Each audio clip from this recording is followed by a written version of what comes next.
All right, hey AP Chemistry. I wanted to do a video where I draw another resonance structure. I follow all of the steps and I do all the things that I want you to know how to do for your quiz coming up. So, identifying the shape, identifying hybridization, bond angles, and then calculating formal charge. So, let me start by rewriting SO4 2 minus.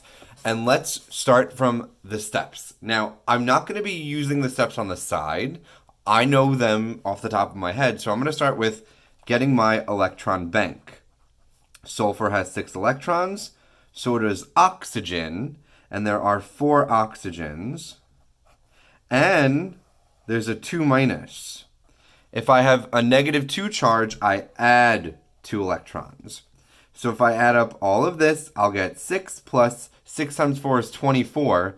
So 24 and 6 is 30, plus 2 electrons is 32 electrons. That's my electron bank. Okay?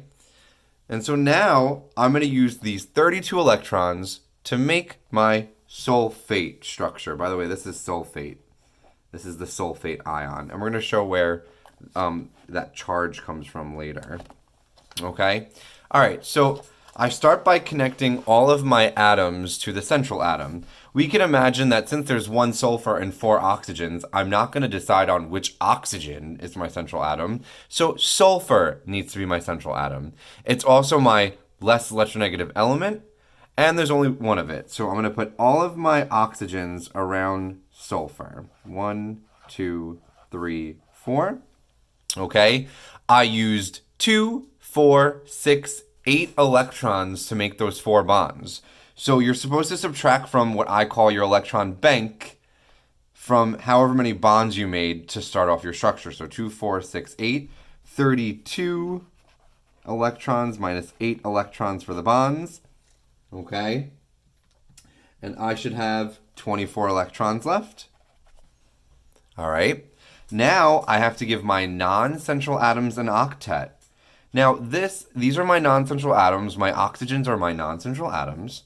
So what I have to do is I look and see that there's 1 bond to the oxygen. And this means that this oxygen already has 2 electrons shared. So it needs 6 more to get that octet, or 8. So 1, 2, 3, 4, 5, 6. I minus 6. I have 18 left. And I'll see that 1, 2, 3, 4, 5, 6. Same thing for this oxygen. Same thing for this oxygen. And same thing for this oxygen. That was 18. All right. I have given all of my non-central atoms an octet. And now I have to make sure that my central atom has an octet. If I look at sulfur, it has 1, 2, 3, 4 bonds. It's got an octet. Right now, I'm good. Okay?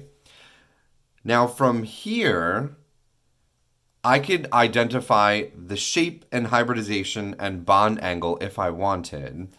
Later on, and probably over the weekend and next week, I could do something more with this structure. But let's start with, if I drew my structure like this and everybody has octets, I'm going to identify the shape.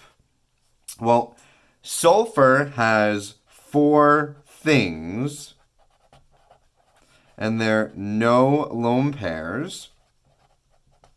That means it has 4 electron domains. That's what I mean by things. It's got 4 bonds. 1, 2, 3, 4. For 4 things, if I look on my table, that shape is tetrahedral. This is the electron domain geometry and the molecular shape because there are no lone pairs. Now, hybridization for tetrahedral with 4 things is sp3. That's because I have S, P, P, and P. For 4 things, it's sp3. If I want to identify the bond angles for tetrahedral or 4 things, that's 109.5 degrees. Okay? Now let me calculate formal charge. Right? So again, this is just reading from the table. I don't have the table out in front of me. I have this all memorized. You're going to eventually have to have this memorized. 4 things is tetrahedral. 3 things would have been trigonoplanar. 2 things would have been linear. sp3 is tetrahedral. And then the bond angles would be 109.5. Now the next thing I'll have to do is identify formal charge. All of these oxygens are the same, and I only have one sulfur. So let me do the formal charge of sulfur, and then I'll do the formal charge of each of the oxygens. All of the oxygens are the same. Now, to remind you of calculating formal charge, Fc, which is formal charge, it's valence electrons minus bonds plus unbonded electrons. Okay? So, let me do the formal charge for sulfur. Sulfur, if I want to calculate it, it has 6 valence electrons.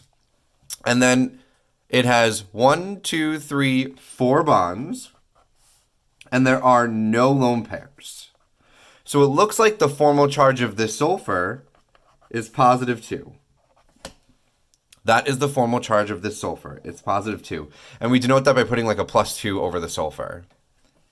Now, if I want to do all the oxygens, again, all of the oxygens are the same. They have like this one bond and 6 unpaired electrons. So formal charge is the number of valence electrons. Oxygen is also 6. Minus the number of bonds. Each of these oxygens, one of them has one bond. So 6, if I'm doing, doesn't matter which oxygen I'm doing. Let's say I'm doing this oxygen. This oxygen has one bond, and it has 6 valence electrons. It's in group 6. Valence electrons is group number, if you remember. Okay? It's got one bond plus 1, 2, 3, 4, 5, 6 unbonded electrons. So the formal charge is 6 minus 1 plus 6, which is 6 minus 7. That's minus 1. That means all of these oxygens, because if I were to calculate all of these oxygens separately, they would all be minus 1. That is how you calculate formal charge. Okay?